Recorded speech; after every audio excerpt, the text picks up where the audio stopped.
Bueno, bienvenidos a todos. Muchísimas gracias por ser parte de esta propuesta.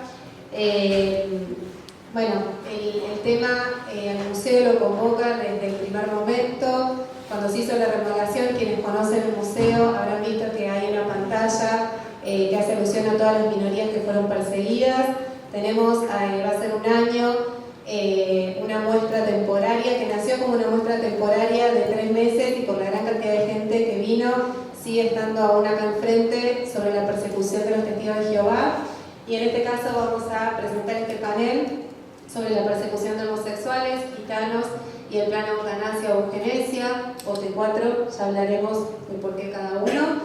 Le voy a dar la palabra al doctor Travieso. Esta actividad la estamos haciendo en conjunto con el Observatorio de Antisemitismo de la UBA, así que le doy la palabra. Muchas gracias, buenas tardes a todos. Me siento muy honrado de poder participar con tan distinguidos panelistas y sobre todo que vamos a tener algo, vamos a tensar la cuerda, porque generalmente de estos temas no se habla en los temas de antisemitismo.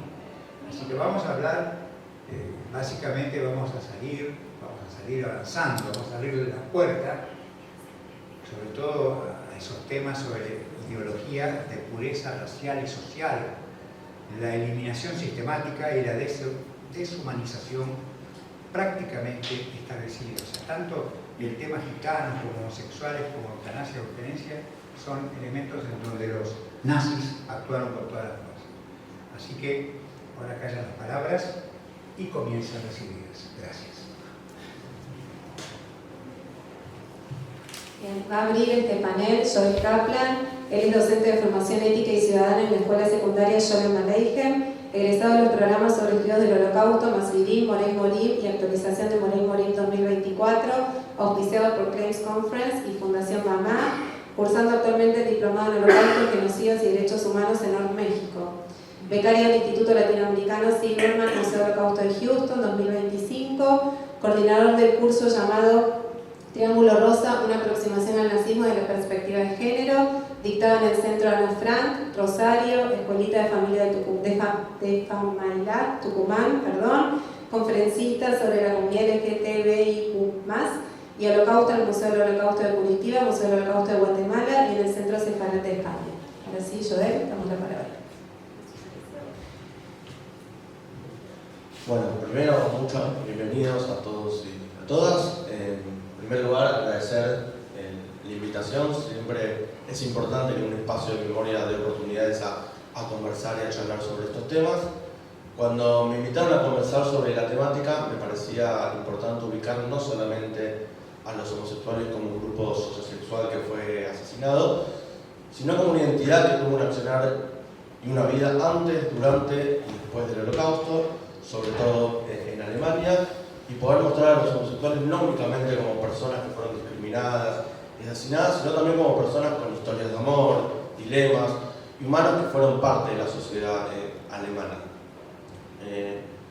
Como sabemos a lo largo de la historia, los conceptos se fueron modificando. No es lo mismo decir hoy la palabra homosexual que decir homosexual en aquella época. Por ende, quiero situar textual lo que dice el prólogo del libro Los hombres del Triángulo Rosa de Heinz Heger, que cuenta la historia de uno de los principales autores o personas que contaron sobre lo que les pasó a los hombres del Triángulo Rosa, que es la historia de Joseph Capo, y él dice en el prólogo: es necesario tener en cuenta que bajo la palabra de época homosexuales están agrupados tanto gays y hombres bisexuales y género, como personas que los identificarían como travestis, mujeres trans, mujeres transexuales y otras identidades transfemeninas. Entender que en el pasado se categorizaba de una manera y en el presente categorizamos de otra.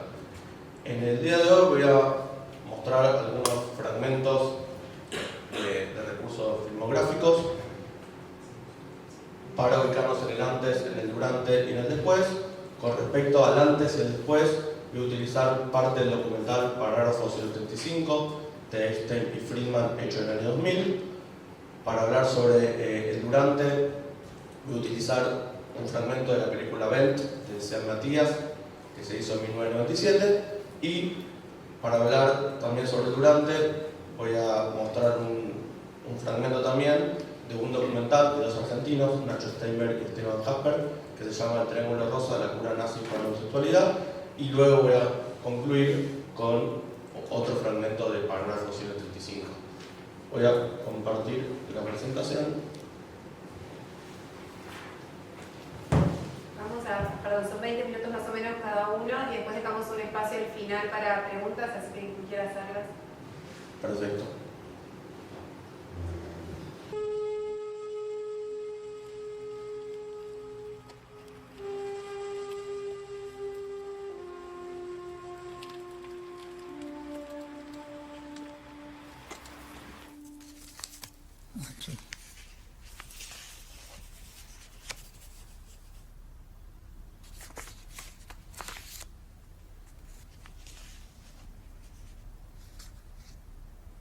Das ist die Schwanburg, hieß hier.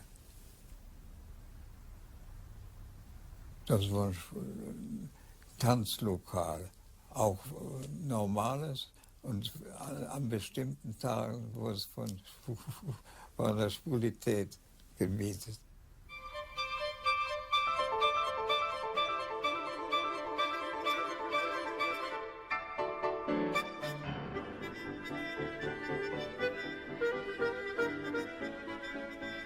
Dann war die Freude groß und die Schreierei noch größer. Und da wurde dann schwul getanzt. Und alle Augenblicke schrie dann einer auch, um die Tucken ein bisschen munter zu machen. Polizei kommt. Alles rannte wie, raffte die Röcke und lief weg.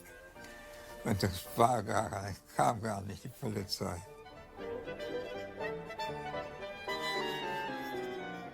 Kann man sich heute gar nicht mehr so vorstellen, wie es damals zugegangen ist in Berlin. Seit dem Bund nach dem Kriege, also 14, 18 war das ja, ging es holter die Polter. Und da tanzten Männer für sich, Frauen tanzten da auch zusammen. Das war in Berlin die goldenen Jahre, ja. Podemos observar cómo la vida de cierto mundo homosexual estaba de manifiesto con distintos espacios donde los homosexuales podrían llevar a cabo su identidad, sea bares, sean cabarets, y como dice Clayton Wisnow, la escena gay lésbica. Esa escena que mostraba cierta libertad por un lado, pero por el otro lado cierta persecución. ¿Por qué? Porque como podemos ver en la presentación, en 1971, muchos años antes del ascenso de Hitler, a razón de la unificación de Alemania, el nuevo Código Penal introduce el artículo 175 que castiga con presión las relaciones sexuales entre hombres.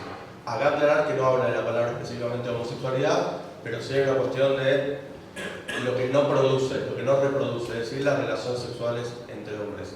Más allá de la prohibición de este artículo, podemos encontrar distintas revistas, distintos folletos, como por ejemplo Der Heine de Adolfo Brand, que fue hecho entre 1896 y 1932, en el cual muestra cómo era la cultura homosexual. Pone el hombre en tapa, pone el cuerpo del hombre en tapa, haciendo de manifiesto que había una vida cultural y una vida específica sobre esa identidad.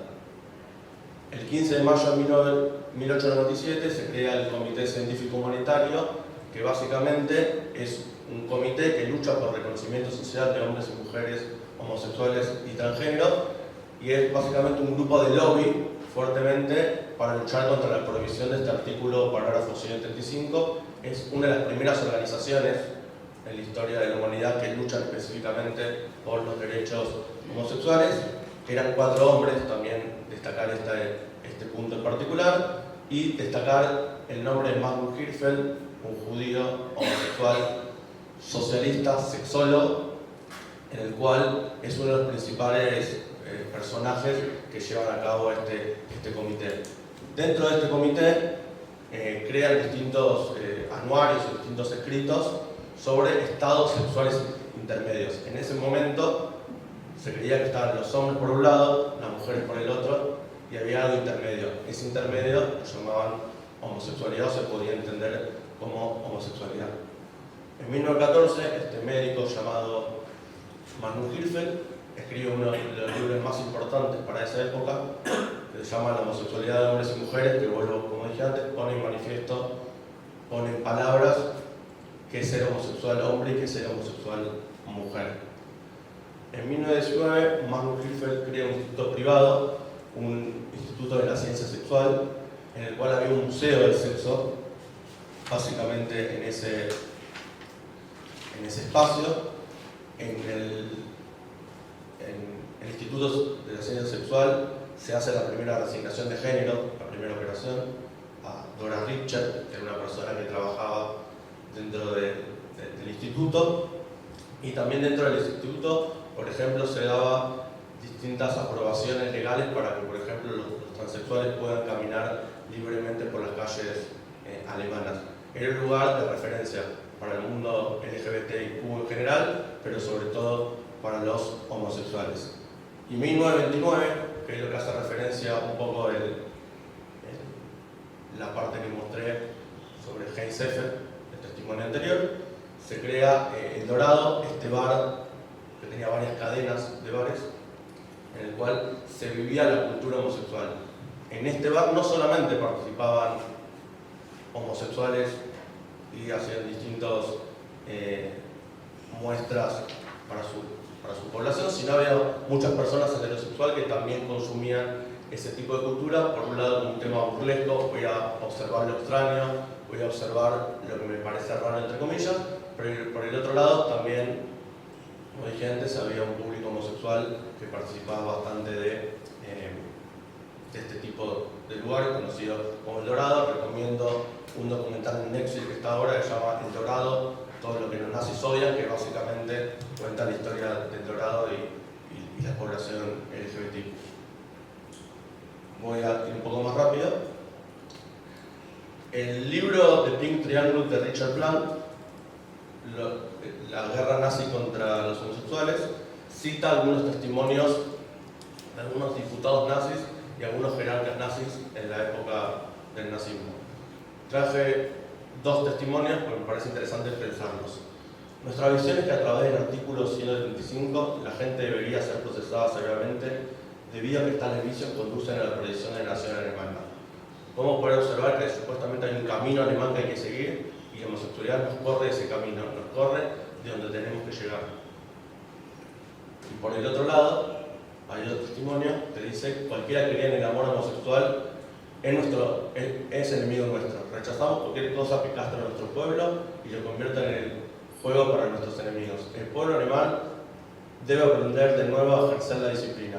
Por eso rechazamos cualquier forma de lascivia, especialmente la homosexualidad, porque nos roba la última oportunidad de liberar a nuestro pueblo del yugo que lo esclaviza. Es decir, la homosexualidad no nos permite liberarnos como pueblo.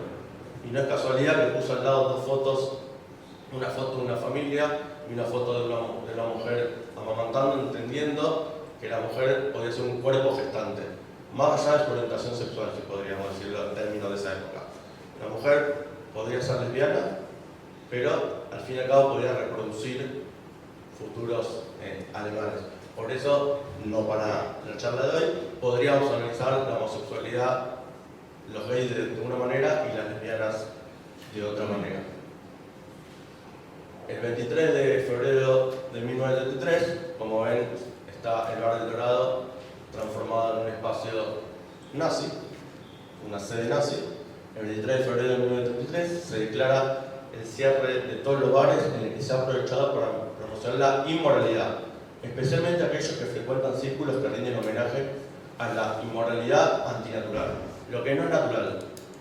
Y al lado se encuentra una caricatura de Magnus Hirschfeld, que era asiduo participante del bar El Dorado, en el cual se lo ve disfrazado, se podría decir de otra manera, como si fuera una mujer.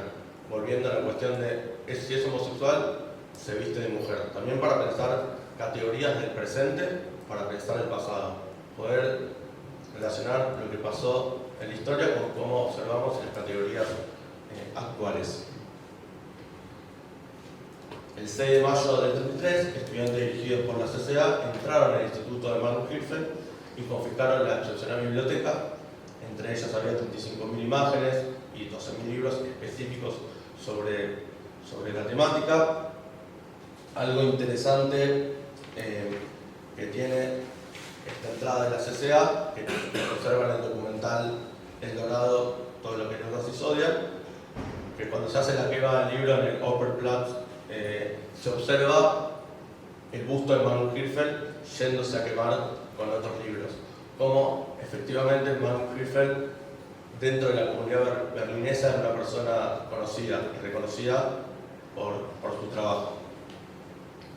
También podemos ubicar el 30 de junio del 34, la noche de los cuchillos largos y el asesinato de Rom. Rom, uno de los referentes de la CCA, conocido por acudir también al Bar El Dorado y ser abiertamente homosexual, y hay ciertos testimonios de personas que sobrevivieron al Holocausto homosexuales que dicen que a partir de la muerte de Rom, ellos mismos empezaron a dudar sobre si querían seguir o no en Alemania, ya que decían, soy un homosexual en el gobierno, yo como homosexual alemán no me va a pasar nada, no voy a tener ningún tipo de persecución. Por ende, la muerte de Ernest Rom, el asesinato, mejor dicho, de Rom, modifica cierta visualización de los homosexuales. Casi un año después, se podría decir, como un mal homenaje al asesinato de Rom, el 28 de junio del 35, se endurece el párrafo 135, con agravantes y penas más duras. Este es uno de los motivos, podríamos observar muchos, por el cual casi ningún homosexual tuvo ningún reconocimiento luego del 45, ya que la ley del párrafo 135 no lo inventó el nazismo, sino que viene de 1871. Por ende no hay ninguna ley particular del nazismo específicamente para los homosexuales, sino hay un endurecimiento del párrafo que mencioné. El 26 de octubre de 1933, Himmler crea dentro de la oficina de la Reich un ministerio para combatir el aborto y la homosexualidad. No es casualidad la unión de aborto y la homosexualidad, vuelvo a lo que dije al principio, homosexualidad entendida únicamente para hombres, ya que ni el aborto ni la homosexualidad generan raza aria.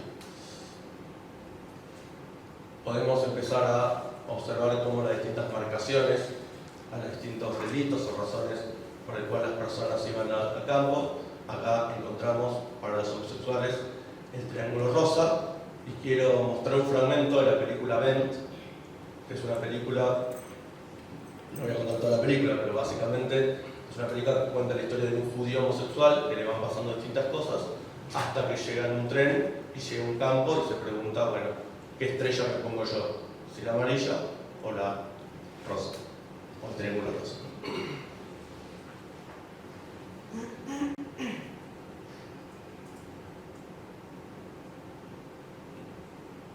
El vuelo, bueno. A ver. Vamos a probar otra vez el volumen. No.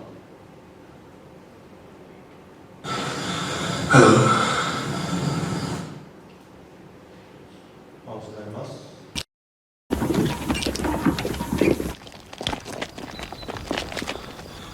Hello. Yellow Star? What? Jew. Oh, yes.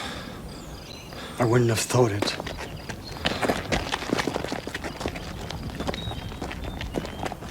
How'd you get that? What? Your pink triangle. I signed a petition What kind? from Magnus Hirschfeld. Oh, yeah. He wanted to make queers Legal. But the Nazis got in. I was a nurse. They said a queer couldn't be a nurse. Suppose I had to touch a patient's penis. They said rather than be a nurse, I should be a prisoner. So, that's how I got my pink triangle. How'd you get the yellow star? I'm Jewish. You're not Jewish, you're queer. Maybe I'm both. Then you'd wear both. I didn't want one. Didn't want one. You told me it was the lowest. But so's the Yellow Star. Yeah, well, I didn't want to be a queer, so I worked a deal. With the Gestapo. Yes. You're full of shit. Algo interesante que tiene este fragmento es entender cómo se relaciona la cuestión del sexo con la cuestión de la identidad. Cuento un poco la película, el trato que hizo con la Gestapo de tener relaciones con una mujer. Por ende, al tener relaciones con una mujer, los nazis daban por sentado que no era homosexual. Entonces, ¿cómo poder relacionar y cómo pensar en la actualidad la cuestión de las relaciones sexuales y las identidades de género? Otra de las cuestiones a reflexionar sobre los hombres triángulo rosa es la patologización de la homosexualidad, entender la homosexualidad como una enfermedad. Uno de los ejemplos claros que encontramos en el nazismo es experimentos con homosexuales, específicamente hechos por el danés médico Carl Bernet, que después se hace conocido en nuestros días, porque luego de la guerra termina trabajando para el gobierno, para el Ministerio de Salud de Ramón Carrillo, y se genera toda una polémica en los últimos años para entender cómo se relaciona el pasado con el presente. Y el médico Carl Bernet tenía la intención, junto con el nazismo, de curar la homosexualidad, utilizar glándula de testosterona para curar la homosexualidad. Había homosexuales que eran congénitos y otros homosexuales que habían sido contagiados. Para esos homosexuales que habían sido contagiados, a diferencia, por ejemplo, de cierto pensamiento con los judíos tenían la sangre judía y no podían ser curados. Parecería que ciertos homosexuales sí. Por ende, voy a pasar un fragmento del documental que mencioné antes, que quiero repetir el nombre, El Triángulo Rosa, la cura nazi para la homosexualidad, un fragmento sobre Carl Bernet y la autorización médica, patologización de la homosexualidad.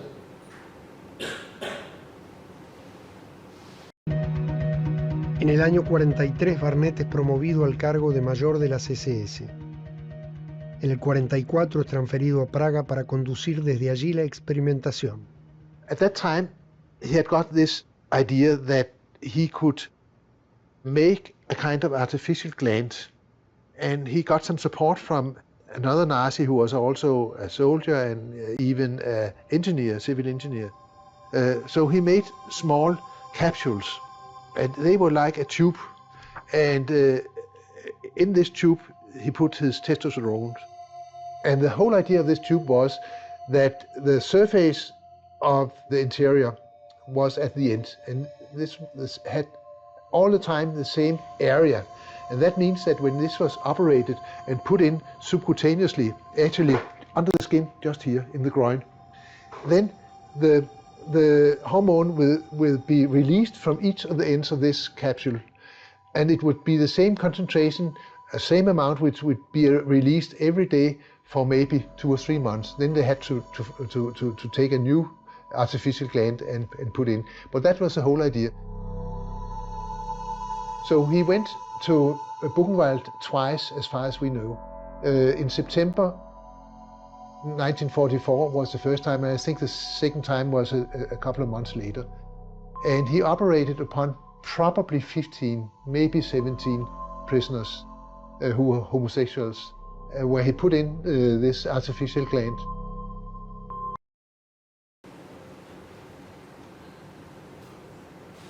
Una de las preguntas que me hice a la hora de pensar, que no solamente yo, sino está Claudio también como investigador sobre el Triángulo Rosa, que nos venimos haciendo, es por qué hay tan pocos testimonios, por qué se sabe tan poco de los hombres del Triángulo Rosa. En primer lugar, no hay números exactos, como en los genocidios en general, no hay números exactos sobre las muertes homosexuales. Se sabe aproximadamente que 50.000 homosexuales fueron arrestados, 35.000 fueron liberados, 15.000 fueron enviados a campos de concentración y 50.000 murieron en los campos. El parágrafo 135 siguió vigente luego de 1945 en ambas Alemanias, y en la década del 90 se terminó el parágrafo 135 a partir de otras leyes dictadas en Alemania. Por ende, muchos de los testimonios que pudiéramos haber conocido sobre los hombres del Triángulo Rosa, no tuvimos la oportunidad de saberlos, ya que la homosexualidad seguía siendo ilegal. Es por eso que me tomé el atrevimiento de terminar con un pequeño testimonio de Heinz Effe, contando por qué él no pudo contar a sus familiares lo sucedido, lo que le pasó a él en la época del nazi. Va a comenzar unos segundos con otro sobreviviente que es Pierre Sell, pero luego de eso va a hablar Heinz Effe. Scheid. Als eine Hunde. Scheid. Als eine Hunde. Wie lange sind Sie in Konzentrationslagern gewesen? Zusammen, ich habe mal zusammengerechnet, ich glaube 1 Vierteljahr. Was haben Sie gemacht, als Sie zurückkamen? Ja, wieder nach Hause kam. Ja. Ja, da bin ich ins Geschäft, elterliche Geschäfte gegangen, das mein Bruder führte. Mein Vater war ja gestorben.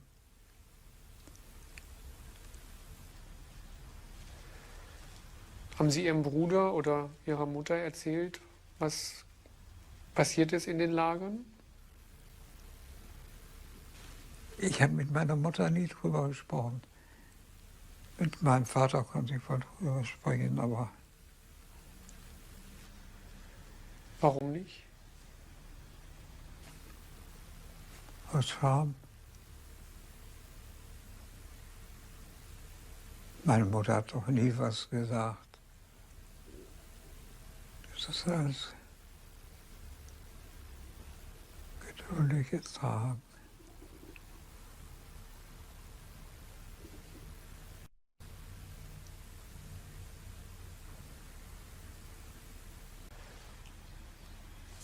Aus Scham, worüber? Meine Mutter meinte, die aus Scham gestoßen. Oder aus überquellendem Mitgefühl vielleicht, um mich auch nicht zu beleidigen oder es mir noch schwerer zu machen. Nicht ein Wort hat die...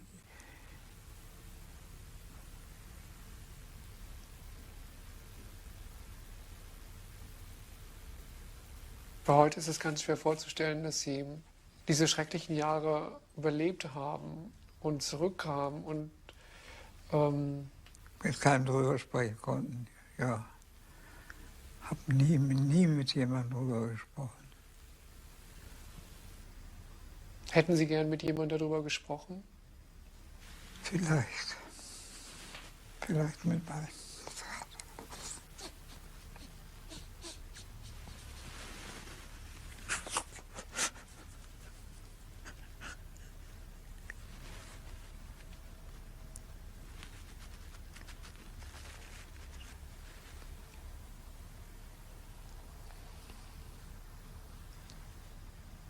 Haben Sie später mit anderen darüber sprechen können?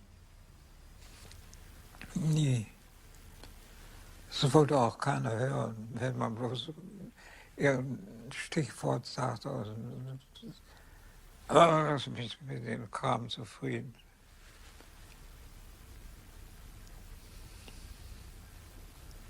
Ich bin nur vorbei und damit ist erledigt.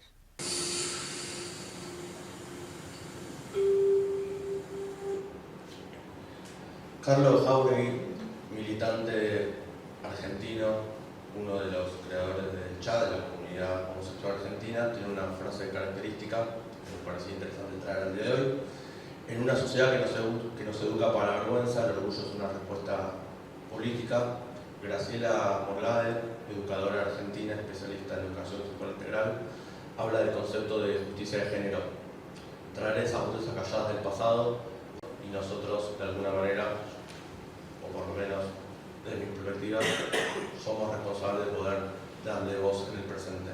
Para terminar, quiero leer un pequeño extracto de Joseph Kohout. Como dije anteriormente, la historia de Joseph Kohout se ve reflejado en Los hombres del Triángulo Rosa de Heinz Heger, el libro de Heinz Heger, que dice lo siguiente: muy pocos escritos sobre el hecho de que junto con los millones de seres humanos que Hitler aniquiló cruelmente por motivos raciales, cientos de miles de personas fueron torturadas con sadismo hasta la muerte por el mero hecho de tener sentimientos homosexuales.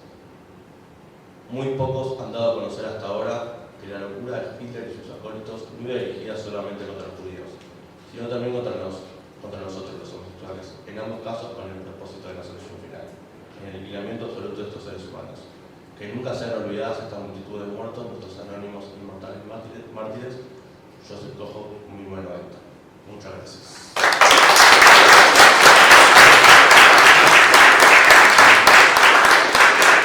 Muchas gracias, Joel.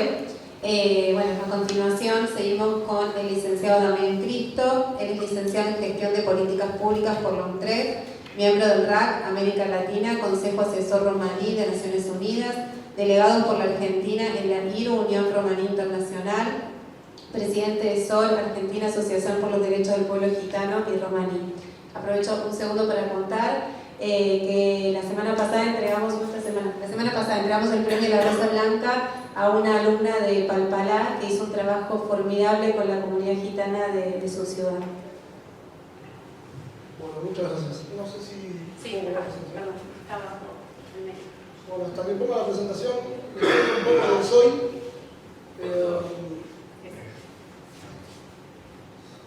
Soy Damián Cristo, vengo de una familia netamente gitana.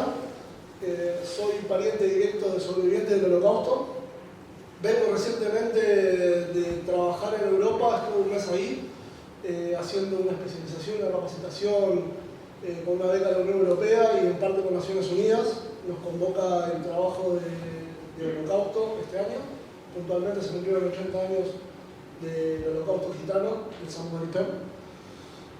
Fue un viaje bastante movilizador, se los tengo que contar porque es muy reciente y creo que un poco movió algo que yo ya tenía activo como activista, vale la redundancia, y por otro lado me dio la gran tarea de seguir este camino que empezó mi familia. Mi familia terminó en Sudamérica, es por eso que estoy acá en este momento. Parte de mi familia se quedó luchando en la resistencia. Me enteré recientemente, conocí a parte de mi familia en Francia, que no la conocía. Me enteré que una tía mía rescató a más de 200 y pico de personas de una deportación o campo de concentración. La historia de mi familia es muy grande con esto y no me alcanzaría el día entero para contarles todo lo que sucedió con mi familia. Traje algunas cosas puntuales y les quería poner un poco el acento al contexto histórico de la comunidad gitana. De hecho, la comunidad gitana no se sabe mucho de su historia, no se sabe mucho de lo que hacen, no se sabe mucho de quién son y mucho menos del sufrimiento. Les voy a empezar a contar. ¿Tengo que explicar por favor? Bueno, iniciamos. Persecución histórica. En el siglo XV tenemos las primeras persecuciones datadas. No quiere decir que fue la primera persecución que sufrimos. Venimos sufriendo persecuciones desde el inicio de la diáspora por no ser gente conocida por los pobladores o por los reyes o por los gobernadores de las regiones que íbamos habitando en la diáspora. Deportaciones. El primer registro que tenemos en Francia es en 1427 de Pontoise y de París en 1439. De todo Suiza, especifico de todo porque había regiones que nos deportaban, porque sí, y había regiones que decían los adoptamos como propios. Algunos se hacían quedar porque les servían como caldereros, como músicos, etc. Y la diferencia está que en alguna región los expulsaban y en otros lados sacaban decretos que los echaban de todo el país entero.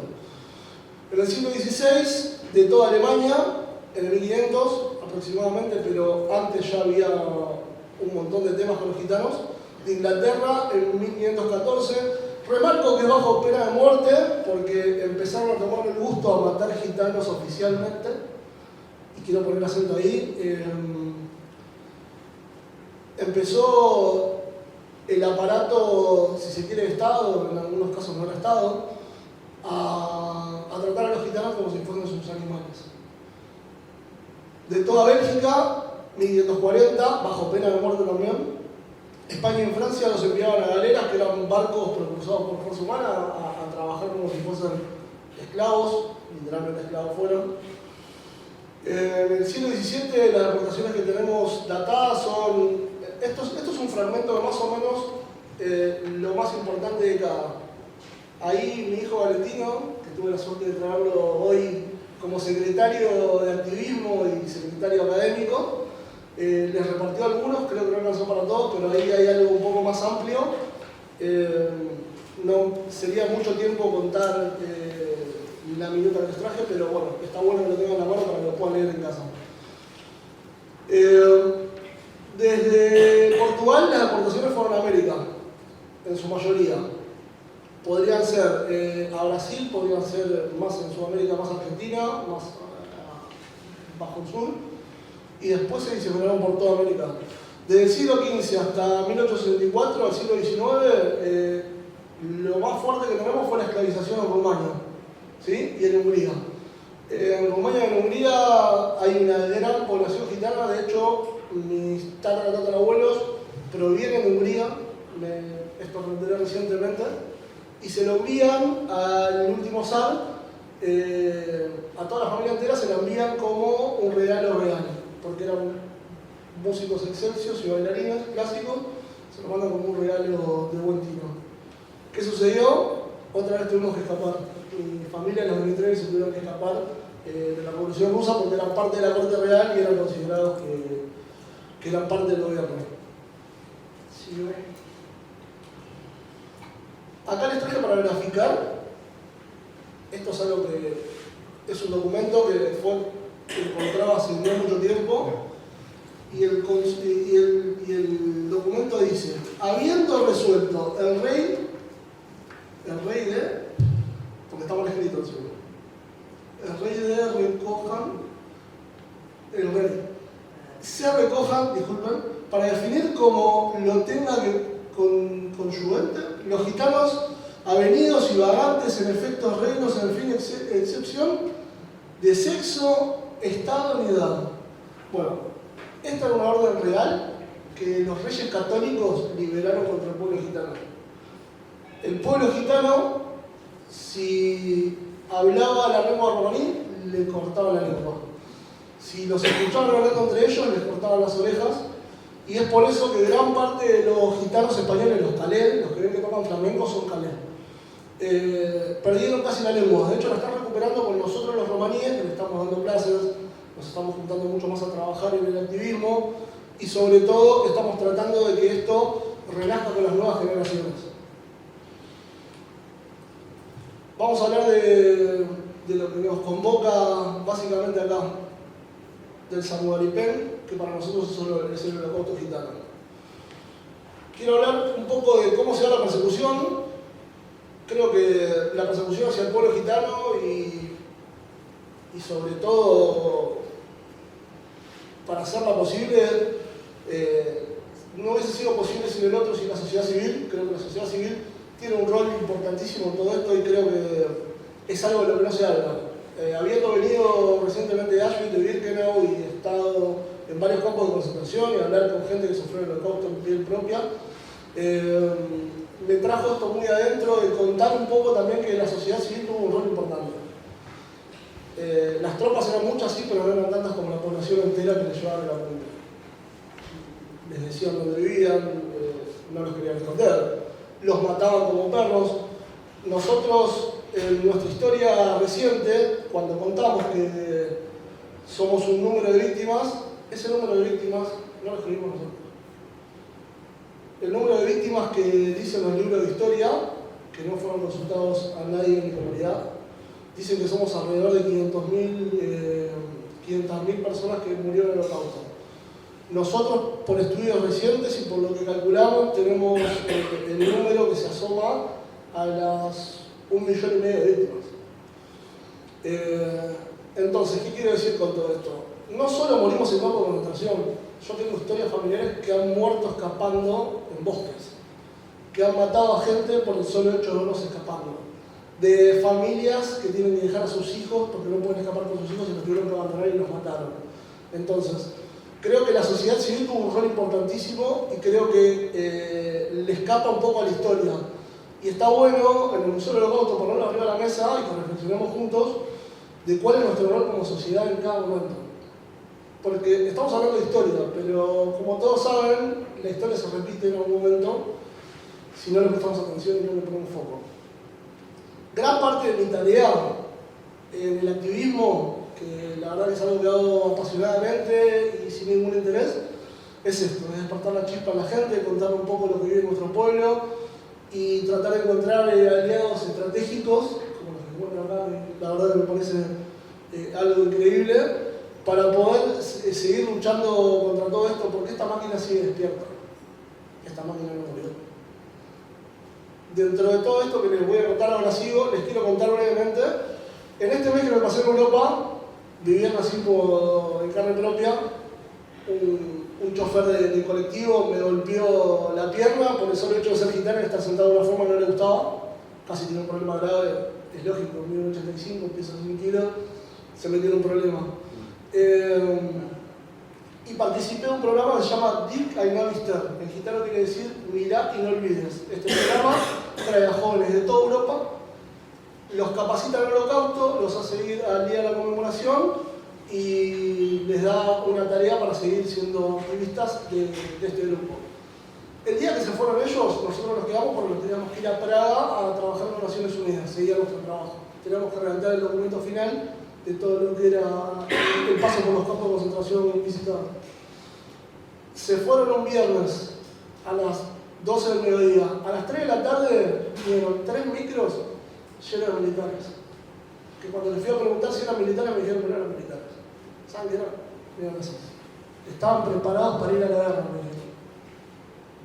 Tatuajes de águilas negras, todos vestidos militares. Niños como mi hijo que tiene 14, hasta gente grande, posiblemente armadas, no les vi las armas, pero estaban vestidos militares. Y cuando les fui a preguntar, haciéndome pasar por turista, me dijeron que ellos estaban preparados con todo para pelear en la guerra. ¿Qué guerra? Pregunto yo, si los soldados ya estaban en sus trincheras y ya la guerra estaba en marcha.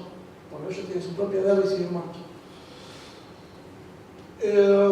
Las leyes de higiene racial nos acusaban de corruptores de la raza, al igual que al pueblo judío. La ley para la prevención de la descendencia con enfermedades nos acusaban, como hasta no hace mucho, diría que hasta hace un mes o dos, nos decían que éramos vectores del COVID-19. Cada vez que hay una peste se les ocurre a estos fascistas acusarnos de que somos los que propagamos la miseria. De hecho, tuvimos que, con la asociación en la que participo con nosotros, tuvimos que traducir al romaní una campaña para la OMS para que esto deje de suceder y que entienda la comunidad gitana cómo se tiene que defender y parar contra esto y sobre todo cuidarse del COVID. El estigma como ladrones, esto data del principio de los tiempos, siempre nos acusan de ladrones hasta el día de hoy, súper sufrido especialmente por mí en el colegio, si faltaba una goma de gitanos, si el compañerito se había olvidado de la casa, la culpa siempre era el gitano. Y eso me choca mucho porque era lo que funcionaba como excusa para encerrarnos en esa época y es lo que funciona como excusa hoy para ponernos en el banquillo todo el tiempo. Entonces, yo esto lo traigo a colación y cuento un poco mi historia y me expongo porque tenemos que trazar ese paralelismo. Esa semilla fascista, esa semilla racista de antigitanismo sigue viva hasta el día de hoy. Asociales, nos decían que éramos asociales porque no éramos iguales que ellos. ¿Sí? Luchaban contra la peste gitana, sobre todo Himmler, que era el que estaba llevando a cabo el tema. Teníamos una subdelegación de policía para gitanos, que tenían el gusto de especializarse en encerrar y matar gitanos. Teníamos órdenes de fijación de domicilio, como todos saben, gran parte de la población gitana fue nómade, y creo yo es una apreciación propia y como investigador, que no fue por gusto, sino que fue por un tema comercial y un tema de poder sobrevivir y darle de comer a sus hijos, pero los hacían que se queden solo en un domicilio, que fijen domicilio, y si no fijaban domicilio, los deportaban directamente sin chance de nada. Esto igualmente fue la antesala de las deportaciones en masa. ¿Sí? Esterilización química. Les quiero contar un poco de esto. Las esterilizaciones químicas funcionaron con el pueblo gitano, con el pueblo judío, con la comunidad gay. Y hasta hace no mucho siguió funcionando esto sistemáticamente en algunos países de Europa, sobre todo. De hecho, tengo una compañera de mi grupo de trabajo, en el trabajo en Naciones Unidas, que fue esterilizada hace 2 años y fue esterilizada hace solo 10 años. Entonces, de vuelta, ¿qué estamos haciendo? ¿Qué hacemos que no hacemos nada? La historia siempre se encapricha con el más débil. Se encapricha con los judíos, se encapricha con los gitanos, se encapricha con las minorías que no se pueden defender. Y creo que estos espacios nos acercan un poco más a estar un poco juntos para ver cómo nos organizamos contra esto. Porque repito, ellos siguen ahí. Obviamente nos deportaban como concentración. A los gitanos nos ponían personalmente a trabajar en cosas pesadas, porque decían que los gitanos eran gente ruda, que eran casi animales, dicho por ellos, que tenían mucho más aguante, como se dice vulgarmente, que un humano normal. No nos consideraban un humano. Acá puse 2 hitos porque quiero que se lo lleven un poco en la oreja, ¿sí? Nosotros tenemos como el primer granito dentro del Holocausto, el 16 de mayo, que fue el 16 de mayo de 1944, que fue el Día de la Resistencia. Sabía que era el Día de la Resistencia porque les había llegado el dato de que los iban a exterminar en masa ese día, y mujeres, niños, algunos hombres que quedaban en pie, pudieron resistir con palos y con herramientas que utilizaban para trabajar. Y ese día no los pudieron asesinar, los sacaron de las barrancas a golpes, bajo la sorpresa de los soldados. Se tuvieron que esconder porque casi pierden varios soldados y pudieron resistir a algunos y a otros. Y el 2 de agosto se dio la solución final, que fue donde muere la totalidad de gente que tenía el pueblo gitano romaní dentro de ese campo de concentración. Creo que me moviliza mucho, disculpen la pausa, pero creo que esto es solo una muestra de todo lo que sucedió. Creo que debemos saber mucho más, sobre todo la historia gitana con el Holocausto. La historia gitana sobre el Holocausto recién comienza para nosotros. De hecho, vengo de conocer a mi familia y de vivir algunos días con ellos y me han contado infinidad de historias. Yo me quedé estudiando y me quedé trabajando y después me tomé alrededor de 20 días para poder trabajar e investigar yo personalmente. En ese trajín conocí a mi familia, pude ir a Viena a ver cómo fue la historia del Holocausto y me encontré con diferentes historias. En mi paso por Viena me encontré con que había mucha gente que había sufrido el Holocausto pero nunca lo había dicho, jamás, era algo de lo que no se hablaba. Y de Viena tuve la posibilidad de ir a Múnich, donde me recibió la comunidad gitana ahí muy bien, y tuve la posibilidad de conocer gente que hasta el día de hoy no tenía documento. Me miran así, hasta el día de hoy no tenían documento, se lo habían sacado del campo de concentración y hasta el día de hoy solo tenían un documento blanco, que son gente que no tiene nacionalidad, se le dice ciudadano del mundo, o sea, no tienen patria, no son patria. ¿Qué quiero decir con esto? El daño está hecho, pero la reparación no está hecha. Sobre todo en el pueblo gitano. La comunidad judía tuvo un gran trabajo, tiene un gran trabajo, y lo continúan, y nosotros tenemos una parte de la comunidad reparada y mucha parte de la comunidad nuestra no habló por miedo, por resentimiento, esto que les voy a contar es bastante movilizado. Hablé con esta persona y le pregunté por qué no tenía documento. Esta persona me dijo que no tenía documento porque lo había ido a pedir un día al Estado, a la gobernación, y le dijeron que no moleste, que podría llegar a pasarle lo mismo en cualquier momento y que se quede quieto con lo que quería. ¿Qué me dicen de esto? Eso es 2024. Esto sí sucede. Quiero seguir un poco. Esta es una foto tomada, es una de las pocas fotos que tenemos. Tenemos pocos registros sobre el Holocausto. Esta es una de las más impresionantes porque se muestra una gran cantidad de niños. En la foto se pueden ver a los hombres ya rapados, ya habían ingresado al campo de concentración, ya estaban trabajando y estaban esperando posiblemente a que los reubiquen o a que los lleven a otro campo. Quiero seguir con esto y creo que esto es lo más puntual que encontré para venir a hablar acá y creo que esto es lo que vine a exponer realmente. Tenemos que hablar de persecución contemporánea. Hablar de historia está bien, hablar de nosotros como comunidad está bien, pero tenemos que unirnos y hablar un poco de la persecución contemporánea todos, porque la persecución contemporánea contra los judíos no terminó, contra los gays no terminó, contra los gitanos no terminó. Seguimos todos con el mismo sufrimiento de la persecución, solo que cambiaron las modalidades.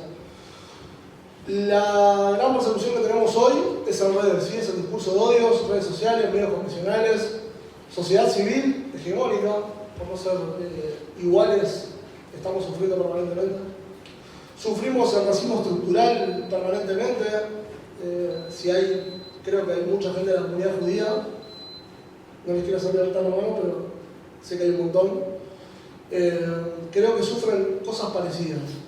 Nosotros tenemos problemas con el acceso a la salud contemporáneamente, lo sufrí con mi abuela que falleció hace 2 años, con mi papá que casi lo matan en un hospital por atenderlo mal y rápido con un mal diagnóstico, solo por ir con mi mamá vestida de gitana.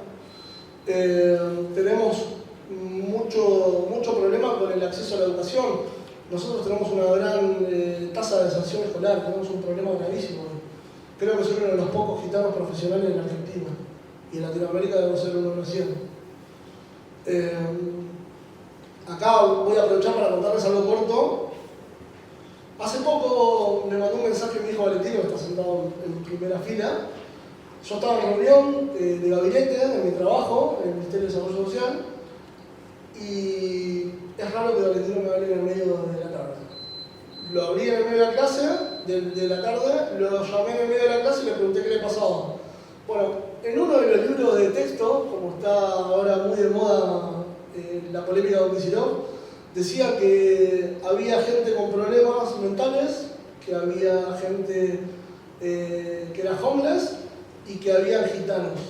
Como si los gitanos fuesen una patología, una condición o un problema. ¿Entienden lo grave que es esto? Mi hijo tuvo que leerse a él mismo como alguien que era un problema para la sociedad en una historia. Inmediatamente fui a hablar con la directora del colegio, que me atendió amablemente, y lo único que le llegué a decir con la poca paciencia que me quedaba era que esto lo teníamos que reparar. Porque yo creo que no es suficiente confrontar ni hacerle sentir de que defendemos a los nuestros, sino que creo que el gran tema es reparar hoy. Y hacerle sentir de que existimos y que estamos y que sabemos lo que hablamos y que no vamos a dejar que sucedan cosas. Lo que le pedí es darles una clase sobre cultura gitana y sobre educación gitana en el colegio. Lo consultaron con el área legal, pude dar la clase y en la misma clase me quiso rebatir 2 veces la misma maestra.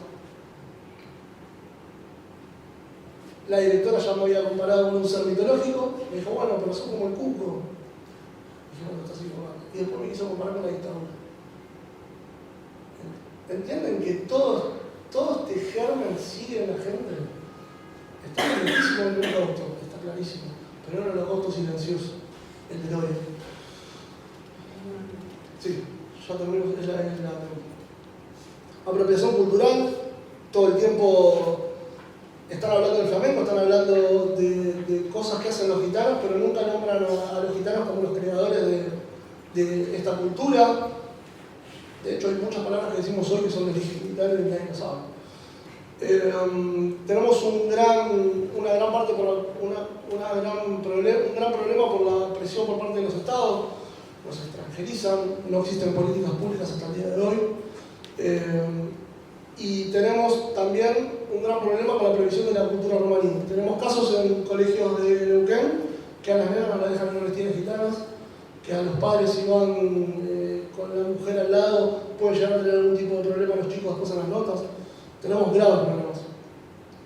Persecución en conflictos bélicos, principalmente les vengo a traer a colación lo más cercano, guerra de Ucrania. Acabé de conocer un grupo de chicos gitanos que se escaparon de la guerra, se escaparon a Múnich, y tuve la suerte de ir a verlos a donde estaban refugiados. Fui como veedor, justo di con la persona que se encarga de la integración de ellos. Me invitó a trabajar con ellos un día entero, lo acepté porque era experiencia. Cuando lo fui a ver, no lo pude entender. Vivían dentro de containers literalmente como los modulares que tienen los hospitales de emergencia. Vivían 8 o 10 personas, con 40 grados de calor. Las moscas estaban por todos lados, la basura estaba por todos lados. El dinero no les alcanzaba. Y se escaparon de Ucrania, de la guerra. Y se escaparon del primer mundo. Y se escaparon a un lugar que a nosotros nos hizo tanto mal, que es Alemania. Y todavía no entienden ni tienen ni cuidado. Esto continúa. De hecho, estoy empezando un trabajo para ver si podemos hablar con el gobierno de Múnich para que intervenga y haga algo oficialmente. Todo esto lo hice bajo el paraguas de los Rangers de la ONU, que es nuestro grupo de trabajo, que somos 8 personas de toda Latinoamérica. Y lo quería comentar porque es importante saber que hay un equipo detrás de todo esto y esto solo sería imposible. Acá no sé, a ver si arranca. ¿Se algo? ¿Era la película? Sí, era un fragmento de película. Sí, lo... ¿Están muy bien, verdad? Ahí, ¿verdad?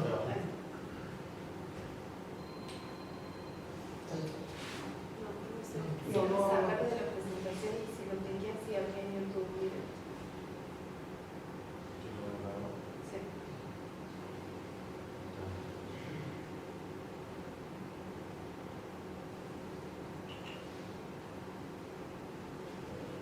No por nada, no hay problema. Les quería contar que esto que iban a ver era un fragmento de una canción que se llama Dica y la Vister, que en gitano es Miren para no olvidar. Y los chicos que están, no sé si se ven unos chicos ahí, ¿sí? Estos chicos que están son los niños refugiados que están en el Múnich. Estos niños están siendo reinsertados por Adrián Gaspar, que es un gran amigo que conocí en este viaje, que me dice casi hermano, y les consiguió el oficio de ser músicos. Les están enseñando a sobrevivir mediante la música, los están reinsertando en la sociedad y está tratando de tener especie tanto a vivir tan lejos de casa. Quiero cerrar con unas palabras. El compromiso de todos, la memoria colectiva no tiene dueños, es obligación de todos los seres humanos de bien mantenerla viva para no repetir el pasado. Dica y Navistar, miren para no olvidar. Muchas gracias.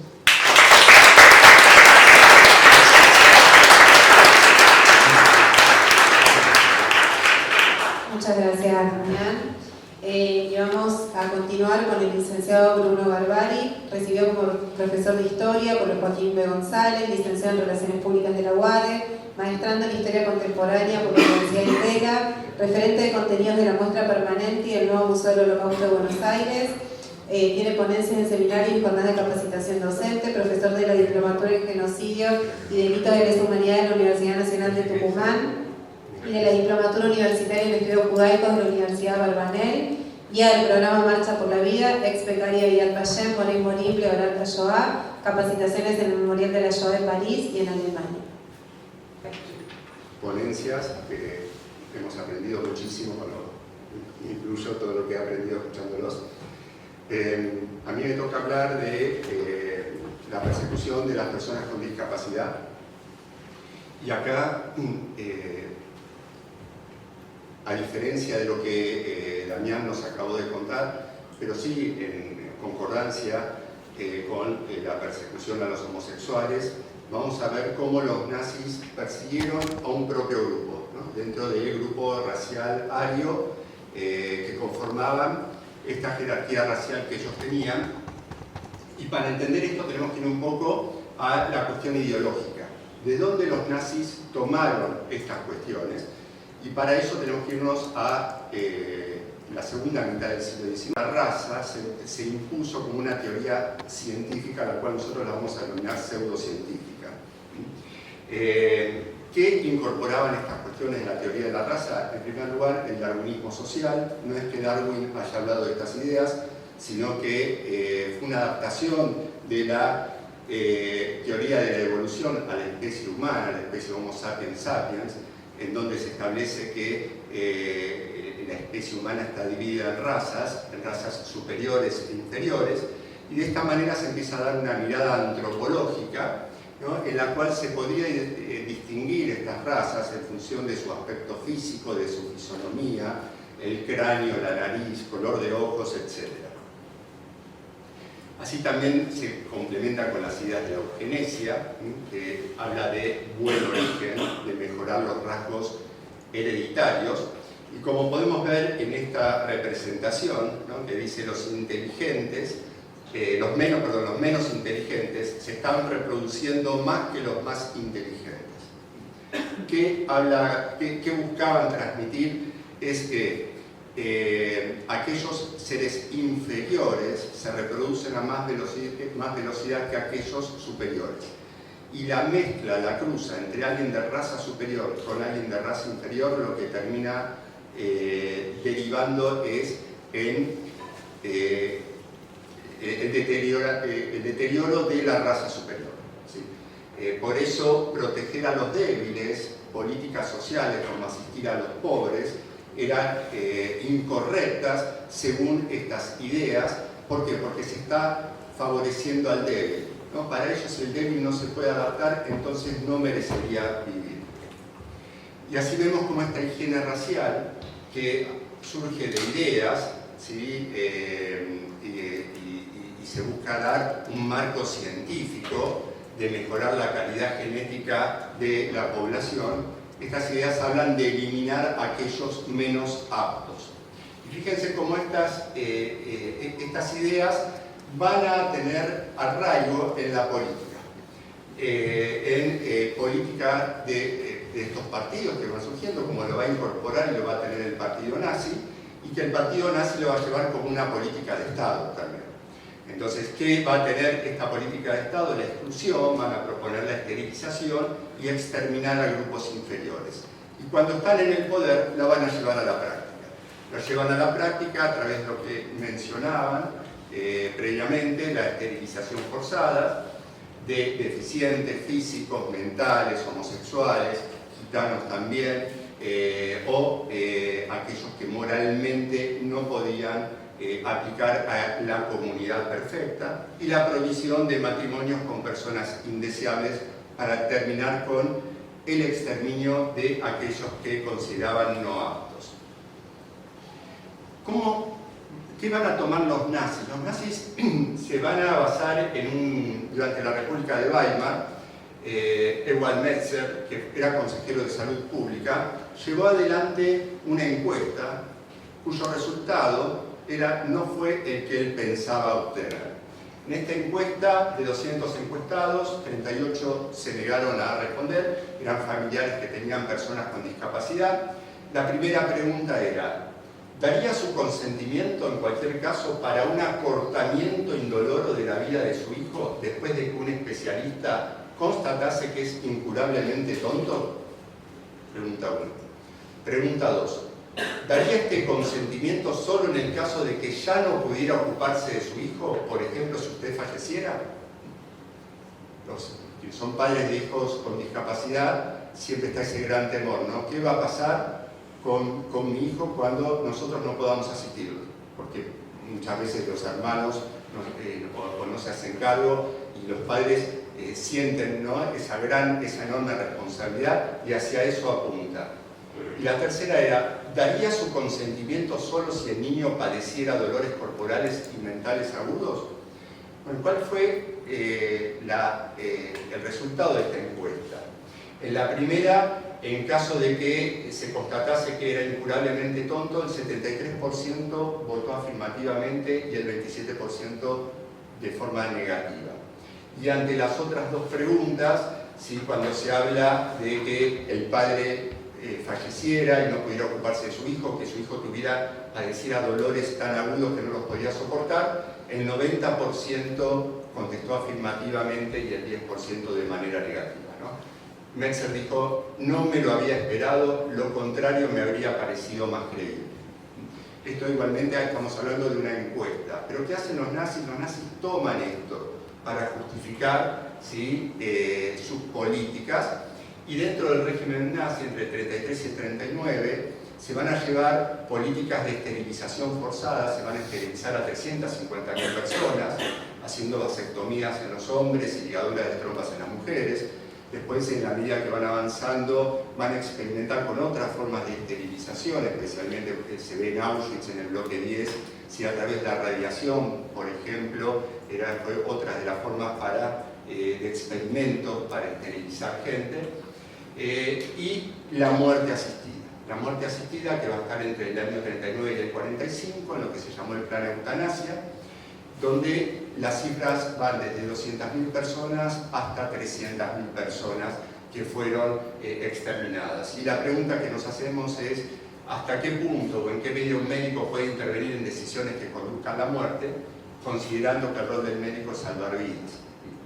Acá vemos la participación directa de los médicos, y esto es lo que nos tiene que llevar a pensar que durante el Holocausto y durante el nazismo, toda profesión se siente interpelada por haber prestado de alguna manera una colaboración al régimen. Hoy hablamos de los médicos, hoy hablamos de las enfermeras en esta ponencia.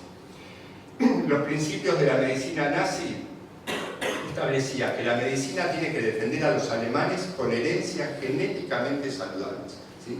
Los genes saludables tienen que ser preservados y que no hay lugar en el mundo para consumidores innecesarios e improductivos, y por ello no hay que privarlos de la muerte.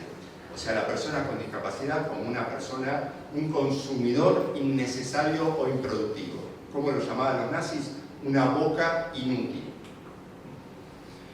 El plan eutanasia, y acá vemos al doctor Theo Morell, uno de los doctores de Hitler, que él hablaba que este plan, el objetivo era terminar con una vida indigna de ser vivida. Es como que ellos le hacían un favor a la persona con discapacidad. Y acá vemos lo mal llamado que está este plan eutanasia. Porque la eutanasia, la persona decide por sí misma si tiene una vida indigna de ser vivida, es una elección terminar con su vida. El Estado nunca puede decidir por la vida de una persona y menos decir que la salva de una vida indigna de ser vivida. ¿Qué establecía Morell?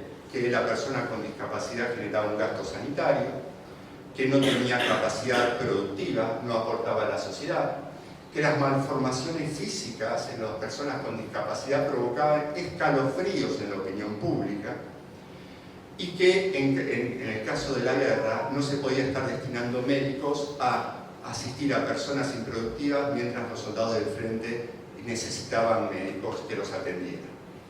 Victor Brandt, que fue otro de los grandes responsables de este plan de eutanasia, dijo: Hitler pensaba que con el exterminio de las llamadas bocas inútiles se podría destinar más médicos, cuidadores, personal, camas y otras instalaciones al ejército.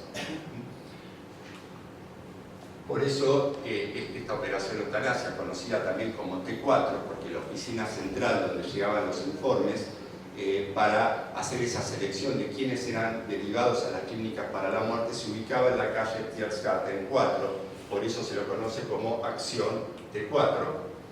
Comienza el 1 de septiembre del 39 con el inicio de la Segunda Guerra Mundial.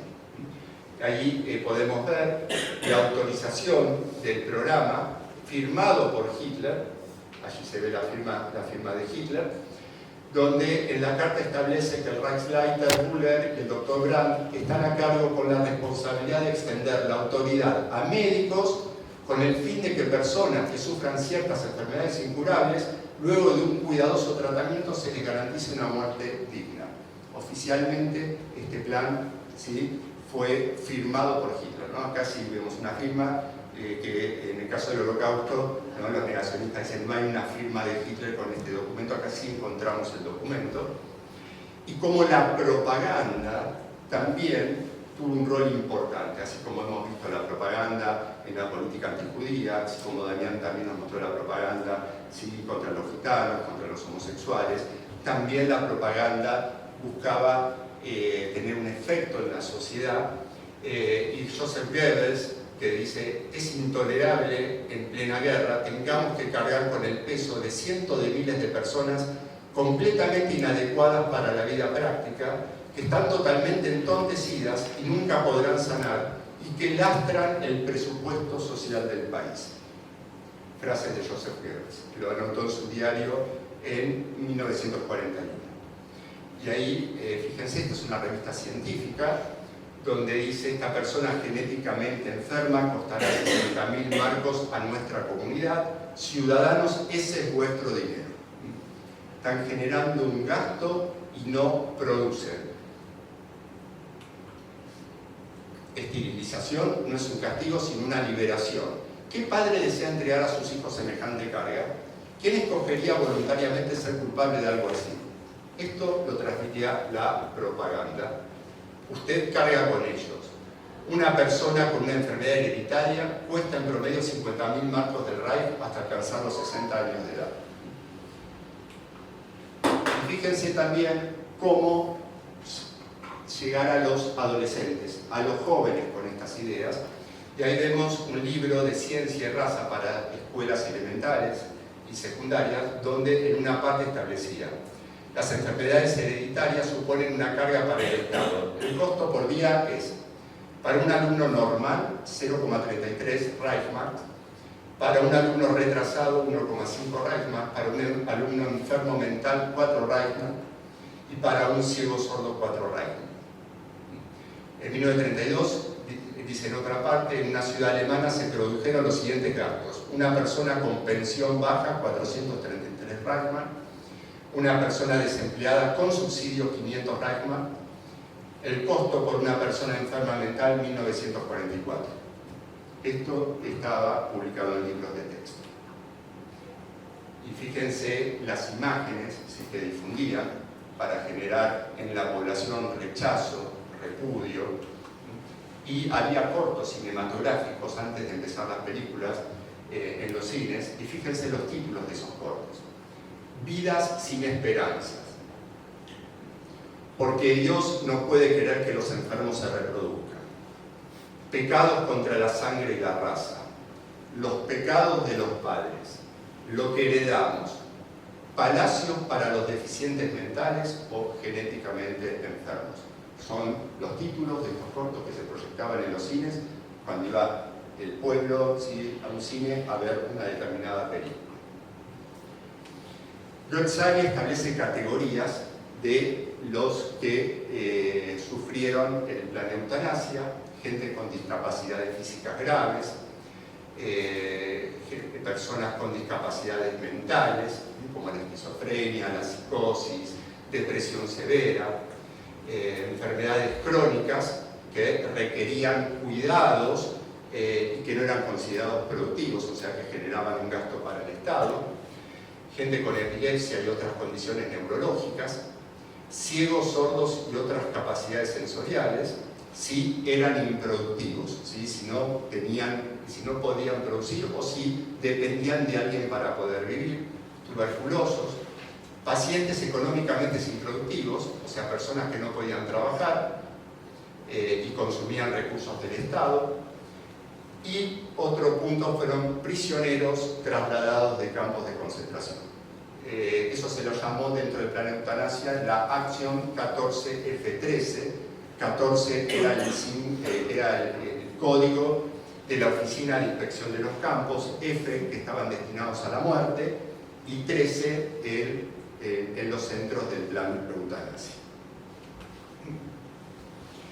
En una reunión que tuvo Víctor Blanc con 200 alcaldes de los municipios, en abril de 1940 les comunicó: en los muchos establecimientos se encuentran alojados infinidad de enfermos incurables que no sirven humanamente para nada. Suponen tan solo una carga y causan costos de alimentación inmensos. No existe ninguna posibilidad de que puedan volver a estar sanas o ser útiles a la sociedad humana. Vegetan como animales. Son personas asociales que no merecen vivir, pero al mismo tiempo sus órganos internos están sanos y pueden vivir décadas. Se limitan a quitar alimento a otras personas sanas, necesitan 2 o 3 veces más cuidados. Por consiguiente, hay que apiñar a los enfermos graves en sanatorios especiales, donde deberá hacerse lo posible para que mueran fulminantemente. ¿Y en dónde se llevó a cabo? ¿Dónde se llevaron a cabo estas prácticas? en 6 grandes clínicas: Hartheim, Grafenegg, Adamar, Sonnenstein, Brandenburg y Bernburg, y allí se los asesinaba en cámaras de gas. Eso fue uno de los procedimientos. Otros procedimientos, como vemos en verde, con inyección letal. Aquí vemos las distintas clínicas. El lugar donde más se mató a personas con discapacidad fue en Hartheim, en el castillo de Hartheim. Hoy es un museo. Yo estuve hace unos años allí, queda en Austria, que me recibió el director del museo, y esta fotografía fue sacada por un campesino, un pueblo muy chiquito, y la hizo circular por la resistencia alemana hasta que esta foto cae en la Gestapo. Detectaron quién fue y lo condenaron a muerte y lo guillotinaron. Por eso, a la entrada del castillo de Hartheim hay una guillotina en honor a esta persona que quiso denunciar justo cómo están cremando los cuerpos. Se ve el humo del crematorio. Y siempre yo cuento que al salir tuve una experiencia que me conmovió mucho, porque fui al bar a comprar una botella con agua y estaba siendo atendido con chicos con síndrome de Down, donde el mensaje que están diciendo acá: nos mataban por considerarnos bocas inútiles, y acá estamos demostrando que somos productivos para la sociedad como cualquier persona. En el año 41 se va a discontinuar de forma oficial esta operación. Ya había 71.000 víctimas, y ahora ya les voy a explicar por qué. ¿Cómo era el procedimiento? Bueno, se los trasladaba en estos micros que estaban tapiados con papel. A los enfermos con un lápiz labial rojo les escribían sobre la piel sus nombres, y los enfermeros decían: hay que marcarlos como cerdos. Aquí vemos personas, ¿sí?, que son subidas a estos micros para llevarlos a los campos de exterminio. Y fíjense el rol de las enfermeras en esta operación, y los médicos también. Las enfermeras tuvieron un rol muy importante en la cantidad de muertes, porque ellas daban las inyecciones letales. Ellas se encargaban también de hacer ingresar en las cámaras de gas a las personas con discapacidad. El asesinato, como en el castillo de Hartheim, esta es la cámara de gas en Hartheim, que se puede ver hoy en día, y la descripción era: los hacen sentar en bancos, las enfermeras ordenan esperen quietos y cierran la puerta, los enfermos se quedan a solas, uno se levanta y empieza su ritual de andar en círculos, otro susurra insultos a alguien invisible, se oye un ruido, parece que las duchas se ponen en funcionamiento, uno agacha la cabeza y cae sobre las baldosas, el de los paseos en círculos se desploma sobre las rodillas, en el banco están apoyados unos con otros y van cayendo por parejas o grupo amontonándose.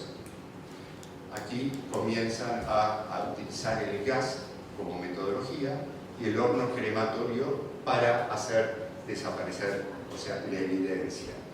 También se usaban camiones sellados, ¿no?, donde ingresaban a la cúpula del vehículo, y con el caño de escape morían dentro del camión.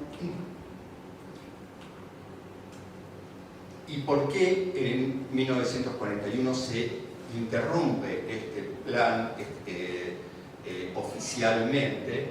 Porque el obispo de Münster, August von Galen, comenzó a denunciar, porque los parientes les llegaban actas de defunción, que murieron por pulmonía, entonces comenzó a correr este rumor que los estaban asesinando, y él denuncia abiertamente, ¿no?, diciendo: muchas muertes inesperadas de enfermos mentales no son espontáneas, sino causadas intencionalmente.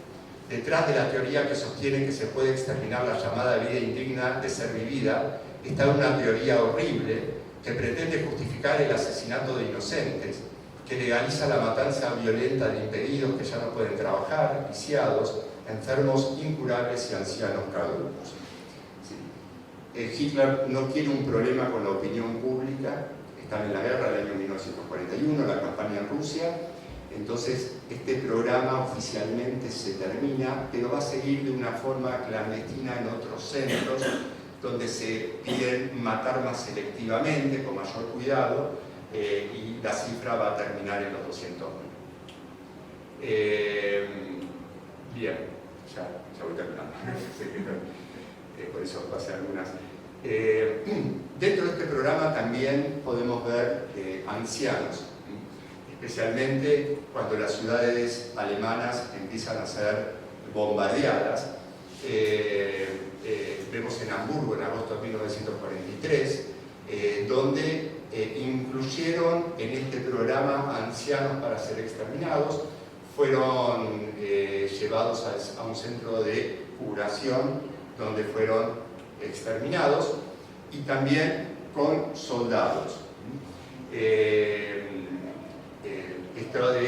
Pidieron movilizar hacia el este agentes del programa de eutanasia para eliminar soldados heridos o que estaban mentalmente o físicamente discapacitados o traumados por la guerra.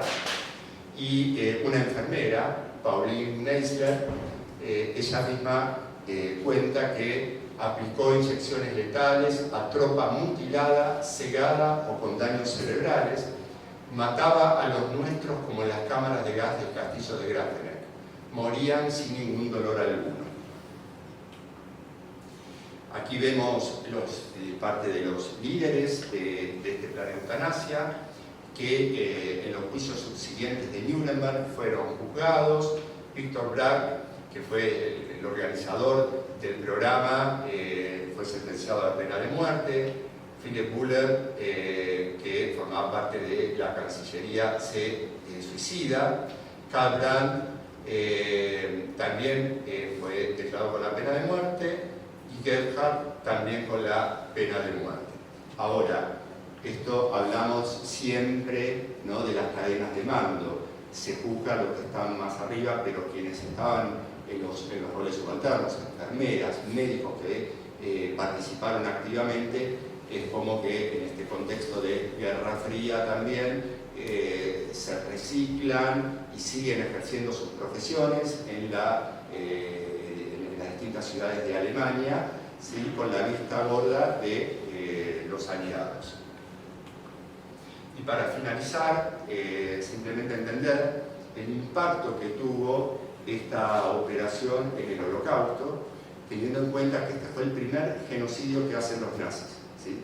Porque aquí sí hay una intención de destruir y de matar, ¿sí? Los otros grupos perseguidos morían en los campos, por las condiciones de los campos, pero en el cartel, si el trabajo liberal, los gitanos no, los gitanos van a ser otro grupo racial, pero las matanzas ya van a o sea, en Auschwitz van a ser, digamos, posteriores, como pasó con los judíos.